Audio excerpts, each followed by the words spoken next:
नमस्कार साथियों, आज बात करते हैं मिथ्या साक्ष्य देना। जब कोई व्यक्ति किसी न्यायालय में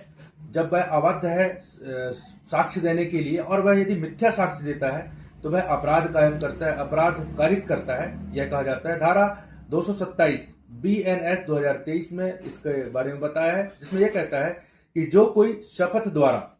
या विधि के किसी अभिव्यक्त उपबंध द्वारा सत्य कथन करने के लिए वैध रूप से आबद्ध होते हुए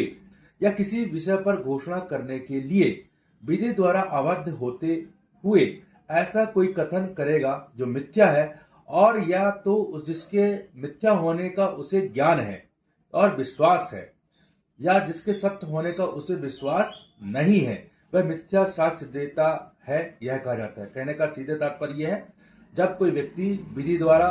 शपथ पत्र में कथन करता है, सही कथन करने का विश्वास करता है और वह उस बात को जानता है और जानबूझकर यदि मिथ्या कथन कर देता है तो वह मिथ्या साक्ष्य देना कहा जाएगा। ये धारा 227 BNS 2023 में इसको परिभाषित किया है, और यह इस प्रकार से यदि साक्ष्य देते हैं तो वह अपराध करते हैं। इसका एक दृष्टांत है का एक व्यक्ति सत्य कथन करने के लिए शपथ द्वारा आबद्ध होते हुए कथन करता है कि वह अमुक हस्ताक्षर के संबंध में यह विश्वास करता है कि वह या व्यक्ति का हस्तलेख है,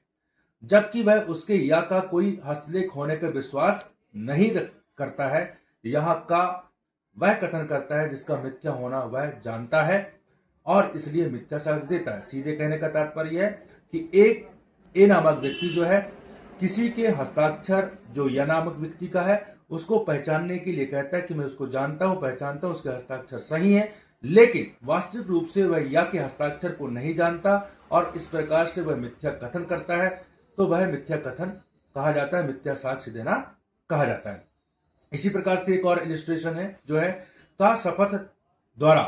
सत्य कथन करने के लिए आबद्ध होती हुए, मतलब वह शपथ में सही कथन करने के लिए बाध्य है, इसके बाद भी वह यह जानता है कि यह एक विशिष्ट दिन एक विशिष्ट स्थान में था, जबकि वह उस विषय में कुछ भी नहीं जानता, का जो है मिथ्या साक्ष्य देता है, चाहे बतलाए हुए दिन या उस स्थान पर रहा हो या ना रहा हो। किसी व्यक्ति को जानने के संदर्भ में का शपथ पूर्वक कथन करता है कि वह अमुक स्थान में था, लेकिन वास्तविक रूप से वह उस अमुक स्थान में नहीं था या था, इस विषय में उसको कोई जानकारी नहीं,